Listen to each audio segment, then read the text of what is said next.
See more innovation in packaging and processing than anywhere else at PACK EXPO International. It's the show that defines where the industry is headed, with the solutions that establish where your business can go. Discover state-of-the-art packaging technology, processing equipment, new materials, sustainable solutions, supply chain resources, and much, much more. You'll walk away with innovative solutions to challenges big and small. Register at packexpointernational.com.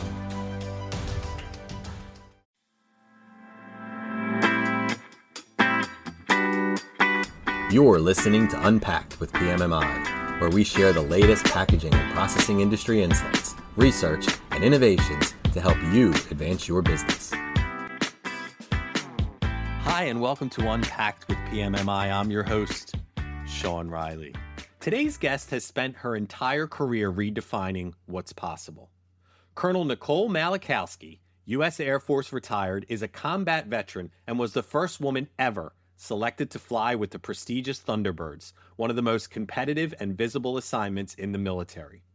Colonel Malachowski had more than 2,300 flight hours across 6 aircraft during her 21-year career, where she commanded a fighter squadron, flew many combat missions, and later served as a White House fellow advising senior leaders on national policy.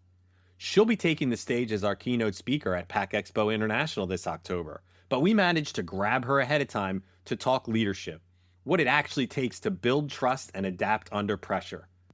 Lessons that apply both on the plant floor and in the cockpit. Let's have a listen. So with all the fancy introductions out of the way, welcome to the podcast, Nicole Malachowski. Yeah, it's a delight to be here. Thanks for having me, Sean. Oh, trust me, the pleasure is all ours. So after 21 years in the Air Force and everything that you've done since, working with the White House, being out on the speaking circuit that you're going to do for us at PACK EXPO for PPWLN, is there a definition of leadership that you've landed on that might be different than what you believed early in your career? Yeah, I think early on in my career, I didn't have the full understanding of how much leadership was about developing other people. I saw leadership as being solely about getting the mission accomplished or executing the mission that was assigned to me. And I learned over time, I think through age, maturity, and experience, that true leadership really is about bringing the individual best out of the people that you're responsible to and for. Interesting. So do you think that's something that kind of evolved from a military background too, where it seemed like the goal was the mission in the military, and then as you were in it, you realized that bringing the team up to speed is just as important as the end game? Yeah, I do think some of that has to do with just the military systems itself, right? When you start out very young, as a young lieutenant, you might be just leading yourself or maybe one other aircraft around. By the time I had advanced 15 years into my career and I'm commanding an F-15E fighter squadron, given billions of dollars in flying hour program equipment, responsible not only for the personnel assigned to me, but also their families, I think you start to see that bigger picture. Some of that, again, is because of the organizational kind of talent management pipeline, the amount of years of experience it takes. And some of it's just based on life wisdom and maturity. By the time you approach 40 years old, you're starting to figure out it's not about just you or just getting the mission accomplished as much as making sure that you're developing people in a way that the mission can continue without you, right? That somehow you're laying down that long line or thread that will continue to propagate into the future. I like that. That's great. So you've led teams in some really high pressure environments, whether it was in combat, precision flying for the Thunderbirds, squadron command. What's something about building trust on a team that you think leaders might get wrong, that it is something that's widely believed as being a leadership quality that maybe isn't everything that it's cracked up to be? I'm so glad you asked this question because I think this is a vital thing that leaders need to understand. I believe the foundation and cornerstone of elite team performance is actually vulnerability. And a lot of times when we use that term vulnerability, it can make people feel a little bit uncomfortable or that it's a little bit touchy-feely. But I discovered, especially like in an F-15E combat squadron, the teams that can honestly harness this idea of vulnerability and through their behaviors, decisions, and actions are really the ones that can take that level of performance to the next level. And especially when you look at fighter pilots, outsiders might look at fighter pilots and think that we're ultimately confident or that we're totally type A and everything goes right and we're just hardcore. And at the end of the day, I think what makes fighter pilots and the fighter community so special is that we are very vulnerable to each other, very transparent, Interesting. very open. When we train, we hold each other to a standard, and there's nothing that's personal about it. There's nothing emotional about it. It's all about how do we hold each other to a standard in a way that we can all learn from mistakes and in a way that we can all move forward stronger together as a team.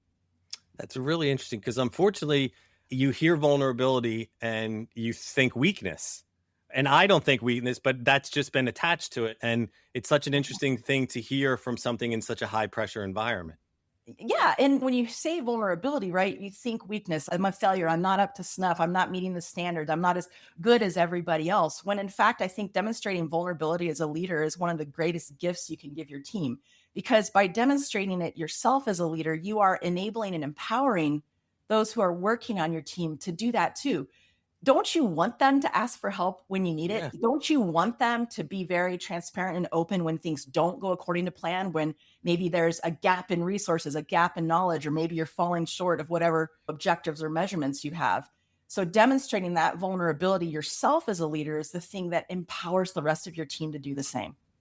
Very interesting. And I think this might lead into the answer to my next question, but I'll ask it anyway. A lot of our listeners, we're in packaging and processing. We're in manufacturing as a larger scope of what we do. And right now they're managing teams through kind of constant disruption. There's a huge labor shortage that we deal with every day. Automation is coming in that's making things different than it was in the past. Supply chain shocks with the global economy, that's just something that we deal with every day.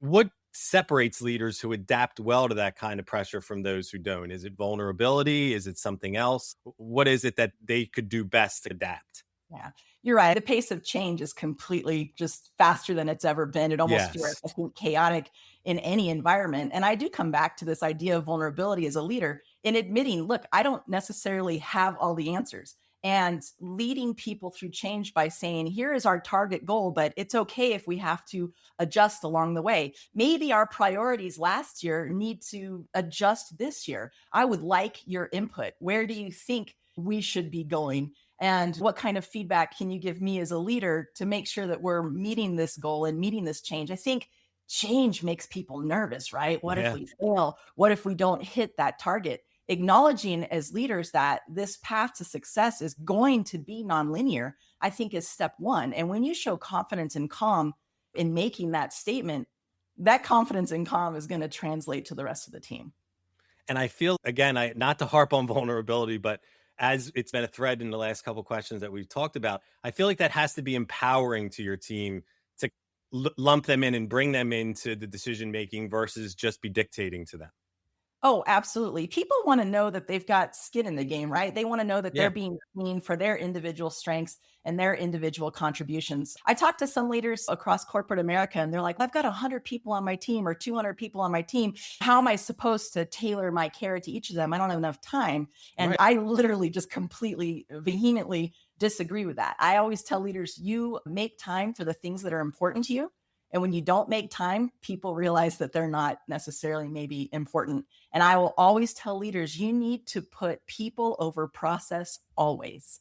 Okay. People over process. I like that. That's a good takeaway. So you are obviously a woman in a leadership position in a heavily male dominated profession. And we see that a lot in manufacturing. And again, you're going to be speaking at the Packaging and Processing Women's Leadership Network that we have that tries to help women in leadership roles just deal with that reality, which is what it is. A lot of women in manufacturing face the same kind of challenges that you faced where you were the only woman in the room. So what advice do you have for how you flourished in that role? And I think a lot of times too, when I get asked this question, because I get asked it a lot, the advice that I'm going to give here, I hope is applicable to both women and men alike. Mm-hmm. The first thing is every day you come into work, ask yourself, what can I do to be a master of my craft today? You Okay. want to be so good, right? So credible, so reliable in all circumstances that if anybody on your team, across the company, especially a client, has a question about what it is that you do, you want them to know that you're the source, right? You are the answer. So be a Right. master of your craft. I think sometimes when we get that feeling of maybe not belonging or the feeling of self-doubt, I'm the only woman in the room kind of thing, it's important to remind yourself of your why. Why is it that you chose this profession? Why is it that you've stayed in this career for so long? Because the people who can define their why are the ones I think that can more safely navigate change, hardships, criticism, and naysayers. And I think finally, especially for women in the room, I would say believe those who believe in you. It's very easy for us to focus on the negative and the naysayers, but if you step back and look at the strategic picture, the vast majority of men that work alongside of us are very supportive. And so we need to actively choose to surround ourselves with those people. And when they say, look, you're ready for the next promotion, we want to grow your portfolio, we're going to give you our best client, you're ready, believe them. They have a vested interest in the success of the company, and that means they have a vested interest in your success. How about navigating situations where maybe it doesn't feel like everyone has your best interests at hand? How do you, as a leader, push through that? Yeah, and I think whether you're a leader at the earlier levels or a leader at the C-suite levels, at the end of the day, only you get to define success for yourself. Okay. And I always tell people, don't ever let any other person, company, organization, team, outside entity define what success should look like for you. And also, this definition of success can and should change over time. Right. And yeah, exactly. You've chosen this career. You've chosen to be in this career field. Define what success looks like for you and stay true to yourself. I am very much a woman who believes in leaders leading with values, not only in the organizational values, but also values in and of themselves. For example, in the Air Force, we had a set of values, right? Which was integrity first, excellence in all we do, all of this. And I think a lot of companies have that, right? They have mission statements, culture statements, value statements. And those things are important because those are the things that allow teammates to align in pursuit of a mission. But I also think that us as individual human beings, we need to wake up every morning and say, what are my personal values, my individual values? And how do I stay consistent with those values as I navigate this very chaotic environment?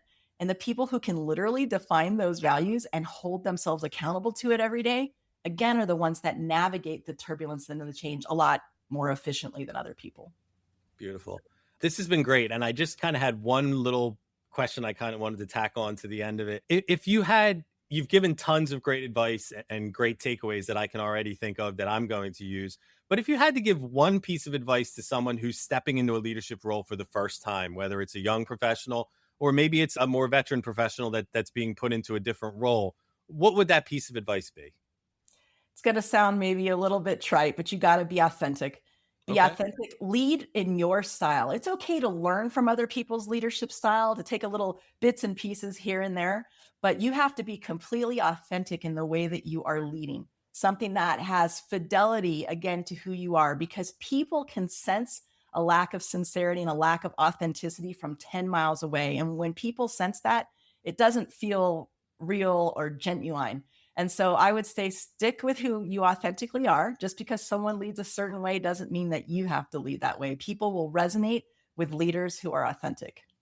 Well, this was fantastic. And that was fantastic. I can't wait for the show to come so that I can see your presentation or the keynote at the Packaging and Processing Women's Leadership Network breakfast. I'm sure it's going to be excellent.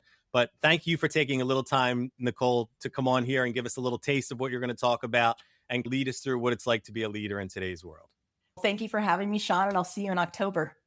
If this conversation with Colonel Malachowski resonated with you, you'll want to catch her live at PACK EXPO International, October 18th through the 21st in Chicago. Register at packexpointernational.com/pod. That's packexpointernational.com/pod. And we'll see you at the show. Thanks for listening to this episode of Unpacked with PMMI. If you liked what you heard, be sure to follow or subscribe on Apple Podcasts, Spotify, or wherever you listen. That way, you won't miss any of the industry insights coming your way. While you're there, we'd really appreciate a rating or review. Want more? Visit pmmi.org/podcasts for all of our past episodes and additional resources. Thanks again for tuning in. I'll see you next time.